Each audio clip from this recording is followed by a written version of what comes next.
Go. We are live. All right, so we are live and here with Daniel Doan. Daniel, go ahead, say hello real quick for everybody that's going to be watching this. Hey, how's it going, everyone? It's me, Daniel Doan, aka Banana Dan. Banana Dan, the banana copywriter. So I met Dan a long time ago. Whoops. Let me just turn the audio off. I met Daniel, interesting enough, we met through Craigslist. And the story was we were both playing Magic the Gathering in our hometown. And I went on Craigslist and I wanted to buy some cards, and Daniel was selling some cards. And I met him at a card shop where I proceeded to go inside and ask, hey, where is Daniel Doan? I'm here to buy some trading cards from him in a card shop, which you're not supposed to do. So I almost got Daniel banned from a card store the first time I ever met him. But he was an amazing card player at the time, and I just felt like Daniel was exceptional at everything he did when I met him. And we just kept up through the years. I remember when he was working an IT job at the local college. I remember when he started his digital marketing agency for video games. He also built and sold. How much did you earn from Sanctuary RPG so far? Total sales probably mid six figures. Okay, that's still impressive. So you went through that phase, and then sort of got tired of the marketing industry with video games, and sort of evolved into becoming a copywriter. So, glad you're doing what you're doing, and tell us a little bit about that. How's it going? What are you working on right now? And where you see yourself going into 2021? Yeah, so it's been a crazy journey, transitioning from being like a software developer to, doing full funnel marketing, copywriting for video games specifically, and then now transitioning over to helping, B2B companies and B2C brands with, copywriting, sales pages, and emails and Facebook ads. So it's been a crazy journey, but this is I feel like this is my calling because I graduated from college with a degree in psychology, and then I was like, what can I actually use this degree for? And now that I'm super knee deep into marketing copywriting, I'm like, okay, this is perfect. Like I can actually use my college degree now instead of like squandering it. So yeah, it's been a blessing. I guess it kind of came full circle. I remember when we were talking about college degrees a few years ago, and I think at the time when I asked you about your degree, you were doing marketing for like video games, and I was like, do you feel like college was worth it? And you're like, not really, and you weren't really using your degree, but I guess now you kind of are. So that's pretty cool. What is the first thing that business owners, like their first misconception when they talk with you and you talk to them about copy and then they hear the price? What kind of things do you have to bust through when you're talking to your prospects? So like I guess early on in my copywriting career, I was talking to a lot of business owners who really didn't understand, what copy was, why they needed copy, and like why good copywriting is actually better than just putting words on a page. And so like I guess early, I was talking to prospects, and I was like, hey, here you're looking for copywriting, you know, and they're like, oh yeah, like how much does it cost? Just um, back then my like rates were like super cheap, but even then, they're like, wait a second, this is super expensive. I can pay Billy Joe, from like high school to like write me like a web page, right? Yeah, But and they're always like, well, I can find someone cheaper, and you're like, all right, well, go do it cheaper then, yeah, but my biggest thing I guess was I so like back then, like I wasn't really that good at copywriting. I and not only that, but I did a bad job at conveying my value, right? So good copying isn't just about writing words on a page. It's about deeply understanding the buyer persona, um, their pains, their journey, and using the right words like in the right way, and also like arranged in the right way in order to convince them to bust out their wallets and purchase whatever it is that the business owner is offering. And like most business owners don't really see it that way. They see, oh, okay, well, I just need words on a page. I guess most newer business owners do. Do you think when it comes to like the buyer journey and the buyer persona, if a business owner, like for anybody watching right now that owns their own store and kind of knows their audience, do you feel like it's easier to learn how to do copywriting for like one website than it is to understand like copywriting entirely and like all the little caveats and principles that go into it? Yeah, it's definitely easier to write copy for like one vertical, one niche, one persona, and yeah, like I feel like a lot of business owners aren't too bad at writing their own copy. It's just like like in terms of, I guess, total understanding, like they might not be well versed in all the copywriting principles, but like at the end of the day, it's like, does the copy address the prospect where they're at, and does the copy do a good enough job at um like highlighting the benefits, piquing curiosity, like and driving more, I guess, demand for it, right? Because like most customers, when they go on like a landing page, or like they like scroll through Facebook and like see an ad, they're not really primed to like buy. And like everyone doesn't like being sold to, right? So so it's the copywriter's I guess job to make them care, to make them pay attention, and to make them truly want that offer, instead of just being like, okay, this is just like another ad, or oh, it's just another useless product or service. Okay. And based off of like some of the past projects that you've done, for anybody who's sort of like a skeptic on the power of copywriting, what sort of lifts in conversions have you seen? Give us some examples for maybe like email sequences that you worked on, landing pages for sure, any sort of like product pages that you did. Like what types of lifts can people see if they actually take copywriting seriously on their sites and emails? Yeah, that's a good question. So like it depends on, I guess, how bad the initial copy is. So Yeah, of like course. so like for like several D2C brands, I've 2 to 3x conversions on emails. For like several agencies, I've doubled the conversion rate on landing pages and checkout flows. Um, and yeah, I mean, like it's not uncommon. So 2x or like 3x conversion rates if the I guess the initial copy or the initial control doesn't really speak to the persona um, like in the proper way, right? So it's like not only does it need to be perfect, like in terms of like tone, grammar, and like hook, but it needs to really like kind of like preemptively handle objections. It needs to have that frame confidence, and it needs to like really captivate the prospect, right? Because no one really wants to like read anything unless the writer writes well enough to captivate them, right? So yeah, so it's all about, I guess, transforming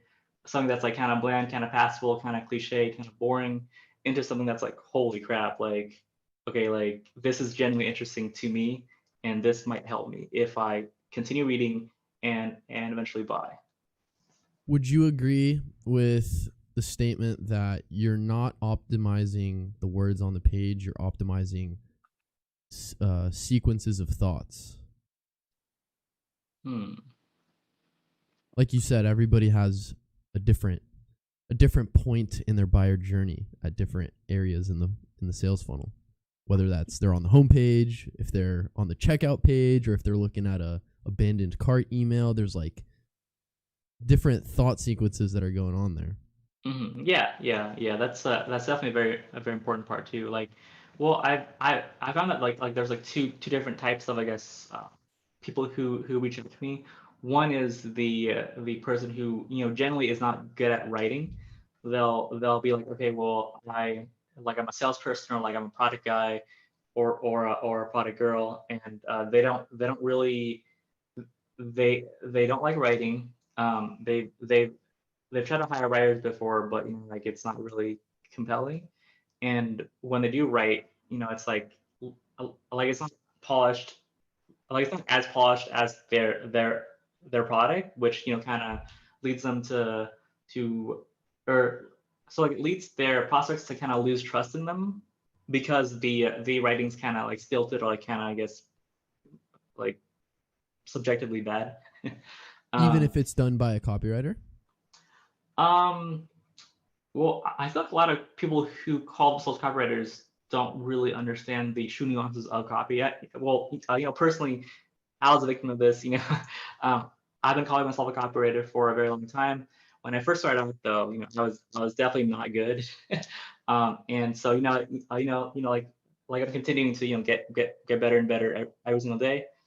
And yeah, so like that's like one, I guess, persona where it's like it's a business owner, they're a business owner who isn't that good at writing, but then like on the flip side, there's another persona that, you know, reaches out to me, where it's like they're like a really good writer, awesome business owner, you know, great salesperson, but for some reason it like the conversion rate on the page isn't really that good, or the you know, CPA on the ad is like kind of high, or, you know, I guess issues with, you know, like you said, um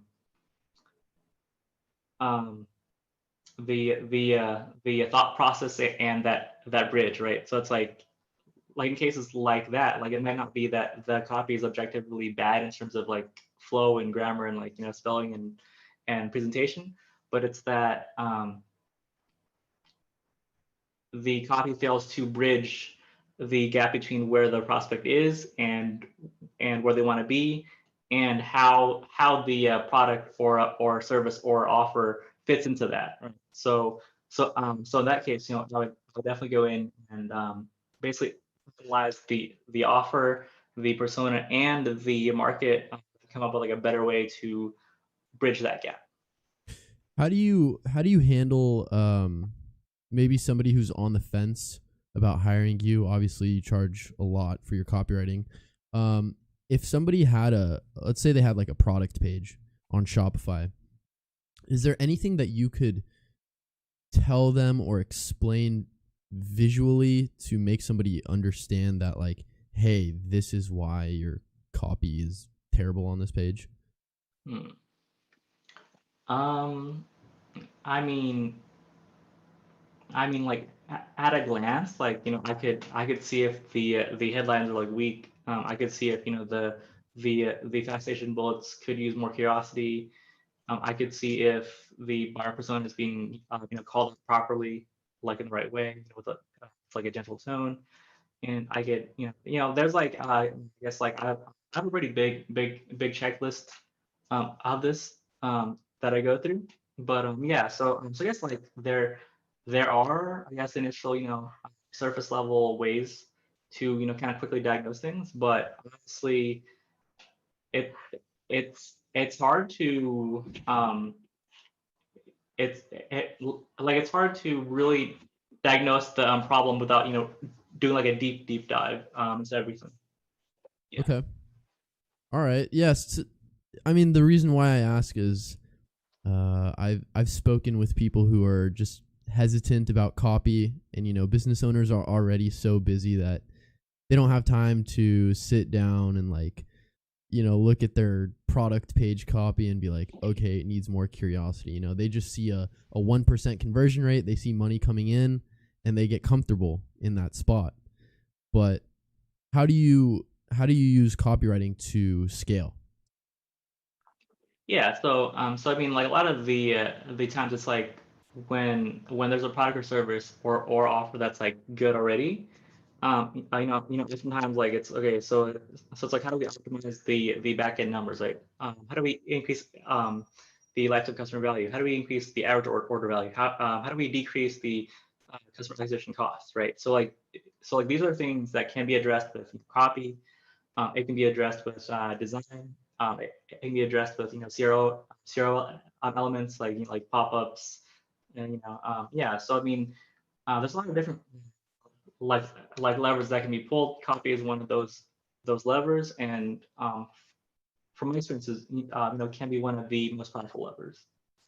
It's would you agree that it's like it's interesting how cohesive all of these different marketing skills go together? It's like when someone says, "Hey, would you rather have a laptop or a desktop?" In marketing, you need both. So it's like you can't have copywriting without design. Well, actually, no. I take that back. You can have copywriting without design, like very minimal, but it's hard to have design with bad copywriting. Like Yeah, those two are not the same. yeah. Like I guess it's kind of like let's say that like you're going to like a job interview. It's like your your presentation, your interview knowledge, your subject matter expertise, like everything combines into being like a good, I guess, interview candidate versus like, oh, so like you're only good at, I guess, doing the thing, but you dress like a bum and you were horrible at interviewing, then that's like recipe for like failure. Yeah. And like I see that a lot with uh like like small business owners who like are either really good at design but like horrible at copy, or like really good at I guess copy but like horrible at like presentation, so their business doesn't really work out. Hmm. Do you? I'm trying to think. Like, if you could rate. So, like, when you're building a business, there's like you have to create your back end. You got to build the store. You have to build out your emails. You have to post on social media. You have to write blog posts.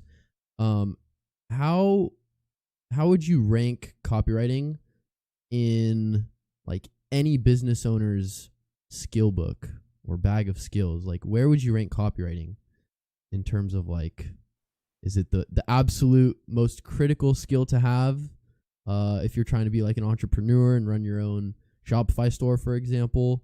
Or do you think maybe uh, some other aspect of marketing or running a business would take priority? Yeah, so I definitely would think that it's about what kind of business it is, um, how many, I guess, marketing assets you need that like require writing, and your, I guess, channel of acquiring customers or clients. So like for example, let's say that you're like a plumber, you own a plumbing company, and you mostly did like direct sales, so like calls and stuff, and you didn't really have a website, and you didn't care about SEO. Well, I mean, one could make the argument that you don't even need copywriting. You just need salesmanship and expertise. But like if you were to do let's say drop shipping, and you were trying to drop ship, let's say like bananas or something, and bananas are like a commodity, so it's like, okay, so then how do I decommoditize bananas to the point where like it's enticing and building like a brand around it, and driving demand generation. So like in cases like that, then it's like, okay, well you need to be good at copy, you need like good like branding, good design sense, stuff like that. So yeah, so I guess to answer your question, it like depends on, I guess, the acquisition funnels and the business model and the type of business, and how like light it is on written words. Sounds like a valuable skill to have, though. Yeah, For sure. absolutely. I find myself, whenever I make Facebook posts or I'm writing YouTube descriptions, it's like just copy, copy, copy. That's all that's in my head. Yeah, pretty much. What's what's Go what's the ahead. difference between copywriting and content writing? Like, let's say there's somebody who has a blog and they're trying to pump out, 3 blog posts a week. Is that the same thing as copywriting? It can be. So like I would say that content writing is, just like writing well, writing in an educated way, using research, and yeah, it's just like um like uh like creating content worth reading, worth consuming. So that's content. And all that does apply to copywriting as well. Like like you need to do your research. The writing has to be objectively good, and like it has to be worth reading. But so like I would say that I guess sales copywriting is a more complex version of content writing, right? Where it's like you're creating content, but you need to fit the content to the medium, right? So like a Facebook ad has like so many different nuances and rules and compliance stuff versus like an email versus like a sales letter versus like a webinar script, right? So it's like the writing has to be good, but then it has to be also like compelling. Plus you need to like really like dial down deep onto the benefits, benefits, pain, stuff like that, and you need to strike that urgency to get the prospect to actually act. So It yeah. it sounds sort of like when you were talking about like the urgency and the benefits. Like, is there a template that you sort of like have found that works the best for like blog posts? Like if someone's just trying to pump out like informational content. Um, yeah. So in terms of templates, like so I've done copy and yeah, copy and content for hundreds of different companies, and I found that like it depends on the the the buyer persona, the vertical, and the content goals, right? So like I feel like it's hard to templatize like one template for like different content, especially like different verticals, because like each buyer's needs are totally different, right? And each potential buyer's journey is totally different as well. So so like there's like a template, but that template doesn't solve that buyer's needs, then that potential buyer isn't actually going to read the actual content or copy piece. Yeah. So I would definitely say you use templates as like a guide maybe, Yeah. but I definitely would not recommend copying it piecemeal or yeah. So like the example I was thinking of was for the holiday email guide that I made. I needed to sort of give everybody a quick crash course in copywriting, and that's not the easiest thing to do. So what I did was I sort of put together a template for creating an introduction, listing out 3 details, listing what the lesson learned was, what you ended up doing from that and how it applies to the reader. And this was like the template for sending out like informational emails. And just using that alone, I'm able to come up with 10 or 15 different stories for one email campaign or for myself or a client. You can call up somebody, give them that exact template.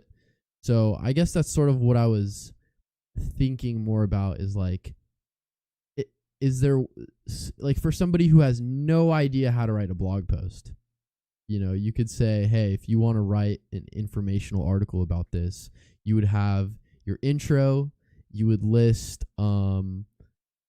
benefit 1, benefit 2, benefit 3, and then like you close off with something, and maybe you can like put a link or a call to action or something like that. But of Right. course, like you said, depending on the needs and what you're trying to accomplish, there needs to be certain elements in that blog post. So, how did you kind of start figuring all this stuff out? What resources would you recommend for somebody who's interested? Yeah, I definitely recommend the book Breakthrough Advertising. Oh, that's a One good of the one. best books. Yep. Do you like Um, real quick? Do you feel like the rules of copywriting are like sort of already cemented in because the OGs, so to speak, have already like paved the way, or do you feel like copywriting is similar to like artificial technology where it's like every year like new things are being discovered, or do you feel like it's one of those things where like you got to work your way backwards to get good? yeah, that's a really good question. Um, so when it comes to copywriting, like I feel like it's kind of similar um to like technology, where like things are constantly always evolving. So one of the biggest mistakes that like a lot of beginner copywriters make is you know um, they'll like swipe copy from like the 1960s, and they're like, oh okay, like this is good copy, right? Because Cloud Hopkins wrote it back in the day, or Caples or whatever. But the reality is that though even though those guys wrote awesome copy and the copy is still awesome, um, like that market is a totally different market. So so you can't just really copy and paste from other copywriters, because the difference between good copy and great copy is that great copy is specifically tailored to like that specific market, using words that that specific market would actually say, right? So so I think that it's easy to like write good copy or like decent copy, but it's really hard to write extremely great copy that really does like 5x or like 10x better than most controls. But the principles behind the copy have pretty much been the same since like the 20s, so It to depends speak. on which principle we're talking about, but yeah, urgency, hook, Yeah, that's story. right. That's what I'm Yeah. saying. Like, it's the way you like hit a pain point. Like, for example, like before we were talking about this question, we were just going over like where you can go learn about copywriting. So even when I would learn copy, everybody sort of like gives you these templates to start with. They say, oh, pain point, agitate solution, or like some other like sequence of copy basically. So, do you feel like every single time you're modifying those templates to fit your particular client's needs? Yeah. So I do use a lot of formulas and templates, but I found that the best performance comes from me, actually manually tweaking those formulas and templates to fit different markets, right? Yeah. Because it's like for example, like let's say that like one template, or like one I guess, tried and shoe offer, or like Spotify was like doing like super well. After a while, as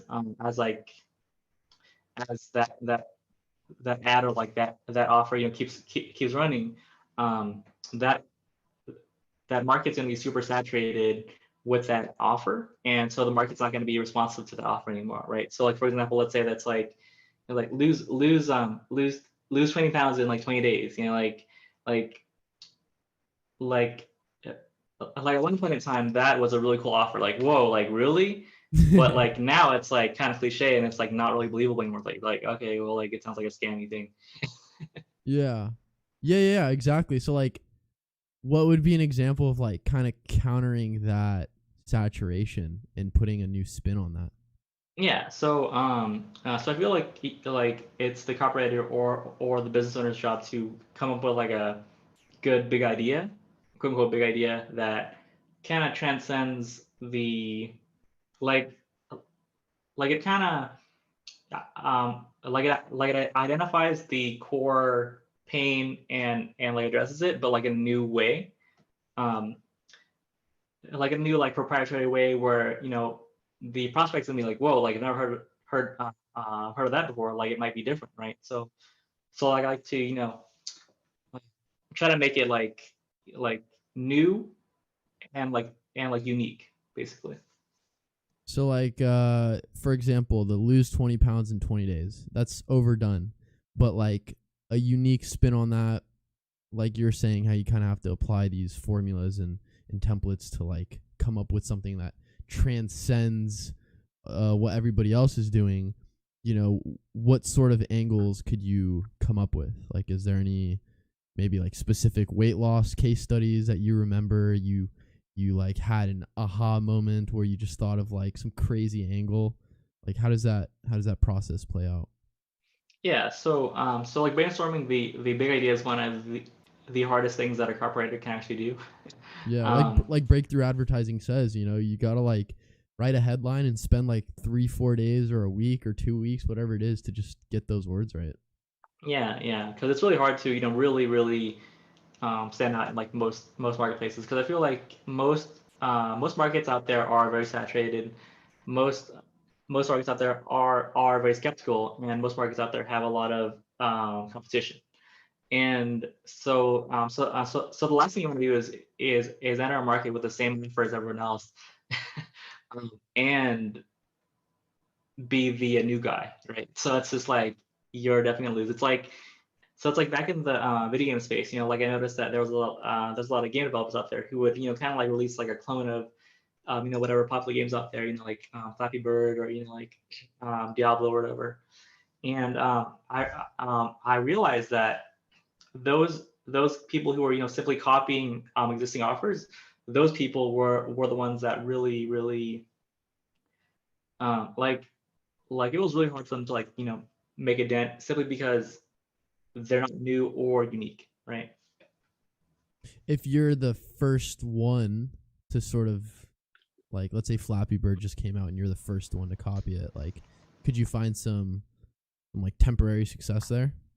Oh yeah, most definitely. So I actually knew a guy who like cloned Flappy Bird. He was one of the first people who actually cloned Flappy Bird, and he was making maybe like $4,000 a day for like quite a while. Um, but eventually like it just kind of tapered off. Yeah. Yeah.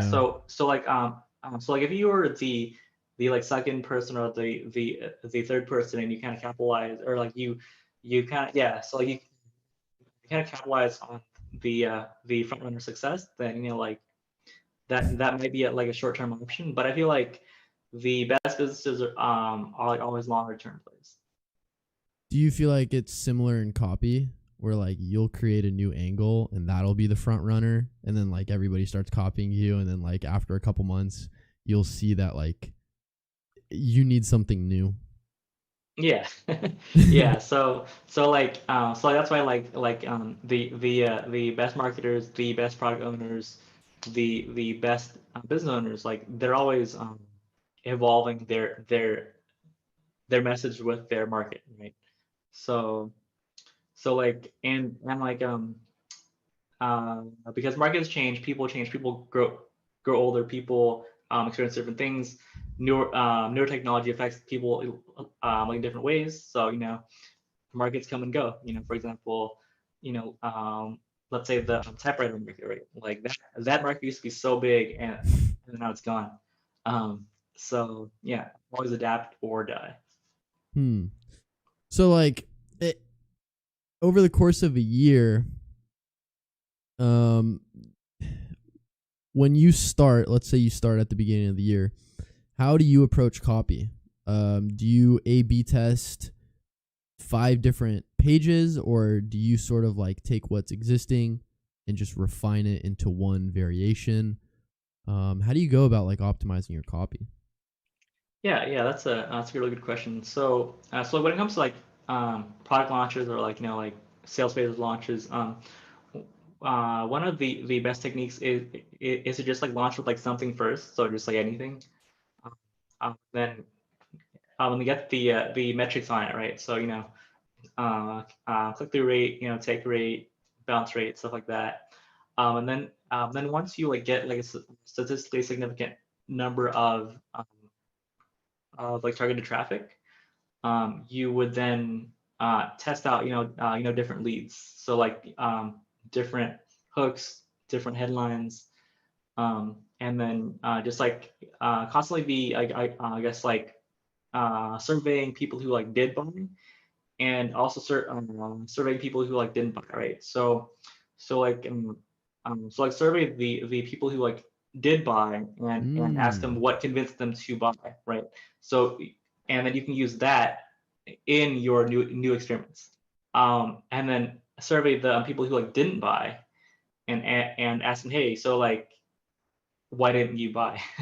Yeah. Like it sounds pretty easy, but like this is actually what multi-million-dollar copywriters do to have conversion lists. This sounds like it kind of goes hand in hand with like setting up your email marketing. Like being able to survey your customers. Like, for example, you said it's the copywriter's job to like survey customers, right? Well, it's every business owner's job to like survey customers, right? Like if you notice, like if you eat like let's say at a fast food restaurant, they're always like fill out this survey and like get like $5 off your next meal, right? So it's all about gathering data and then looking on that customer feedback. What do you feel like is a good time to get feedback from a customer who did buy and one who didn't buy? That's a good question. Like, does a testimonial count, or do you want something like more specific? Like, you want not so much like a review on a product, but you want a reason why they purchased, right? Yeah. So like both are good, and the testimonial is like good for social proof.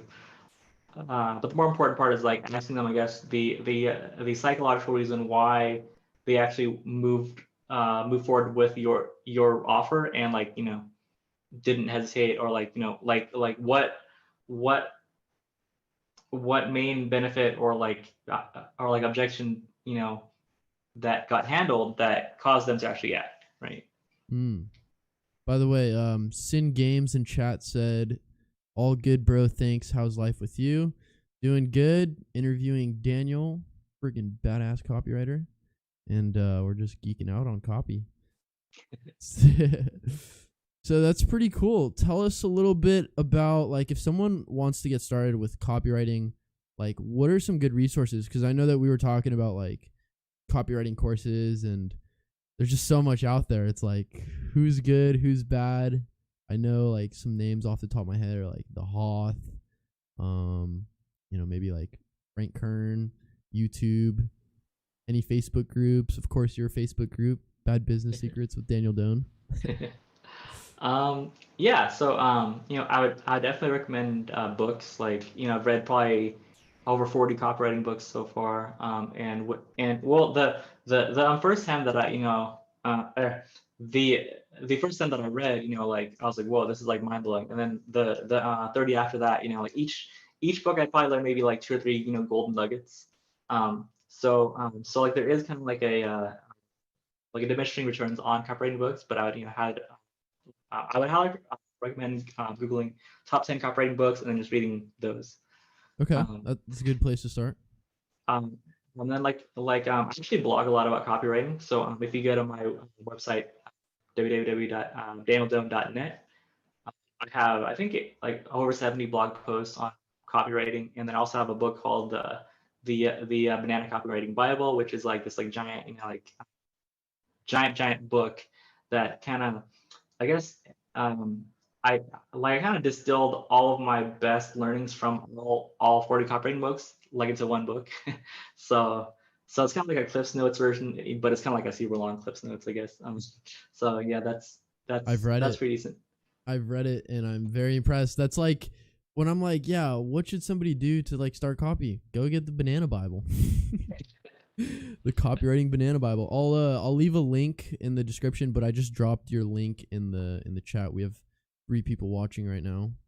So anybody who wants to either go grab Daniel's resources or even hire him to do copywriting, you guys know where to go. I've worked with Daniel. He did the copywriting on my website, serpstorm.com. He also has done copywriting for huge companies, Volcom. Name flex a little bit. Office Depot. Who are the other companies? Uber. You've done copywriting for some big names. Yeah. I've done a lot of copy for Fortune 500. Did some CRO for like Hurley, Ring Central, Intel. Yeah, I've done like copy for like so many companies. What Probably did over you do for 200 Intel? by now. Jeez, 200 companies. So for Intel, I actually did social copy for them. So like they were running like a big data campaign, and I wrote a bunch of tweets for them. Oh, how many tweets did you write? I don't think I can answer that. Oh, what did they vary in word length from like just a sentence to like a paragraph? Yeah. Okay. And what was the process? So like how you have your discovery like worksheet? Yeah. Did you send that to Intel and they filled it out, and that's like the only sort of like information gathering you did on the buyer journey for Intel? No. So like for like Intel, like it was more of like a personal engagement. So they this was like I think 3 years ago, and yeah. So like I got on like a call with them, and like we like discussed the project more in detail. Would you have handled it differently today than you did 3 years ago in terms of like how you processed and systematized your copy? Yeah. So every couple months or so, or like every quarter, I will kind of reevaluate my onboarding process, my discovery process, my initial draft process, my editing process, and like I feel like every every 6 months, like my like copy becomes like twice as good, twice as efficient. Yeah, So yeah, so like I'm Moore's law. yeah, just like trying to like optimize everything every couple months or so. Okay. So are you still using that worksheet nowadays when you're onboarding new clients? Yeah. It's actually like a better worksheet now since I think the last time you saw the worksheet was like half a year ago, right? Yeah, it was quite a bit of time ago. Yep. Nice. All right. Cool. Well, we're pretty much all wrapped up. Top 10 copywriting books. You can go get the Banana Bible as well. Daniel, thanks for coming on, and I hope that everybody who's watching this in the future can get some valuable insight into the world of copywriting. Cool. Yeah.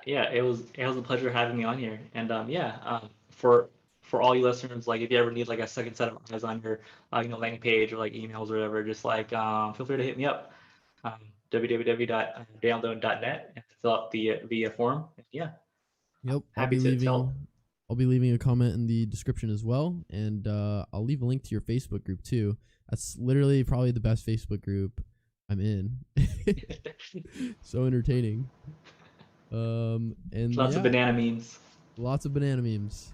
So, all right, Daniel. Well, till next time, everybody on the stream.